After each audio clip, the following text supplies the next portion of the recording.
કથા પાછળનું થોડું રહસ્ય જાણવા જેવું છે. કુબ્જા એટલે બુદ્ધિ.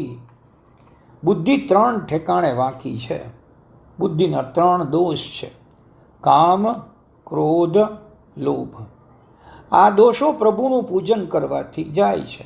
બુદ્ધિ જ્યારે શ્રી કૃષ્ણનું સ્મરણ કરે ત્યારે તે સરળ બને છે. બુદ્ધિ કંસની સેવા કરે એટલે કે ઇન્દ્રિયના વિષય પાછળ જાય તો તે વાંકી બને છે. પણ બુદ્ધિ ઈશ્વરના સન્મુખ આવીને ઊભી રહે તો બુદ્ધિ ઈશ્વર સન્મુખ આવી ઈશ્વર તરફ વળી એટલે તરત સરળ થાય છે. કુબ્જા પરમાત્માની સન્મુખ આવી તેથી સરળ બની. બુદ્ધિ એ સ્ત્રી છે, સદગુરુ એ બુદ્ધિના પિતા છે અને કૃષ્ણ એ બુદ્ધિના પતિ છે.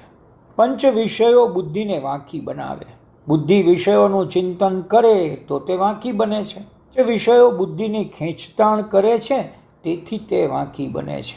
કંસ એટલે કે વિષય પાછળ જે બુદ્ધિ જાય તે વક્ર બને, અને જો બુદ્ધિ ઈશ્વર પાછળ પડે તો બુદ્ધિ સરળ બને. વાંકી બુદ્ધિ શ્રી કૃષ્ણ સેવાથી સરળ થાય છે.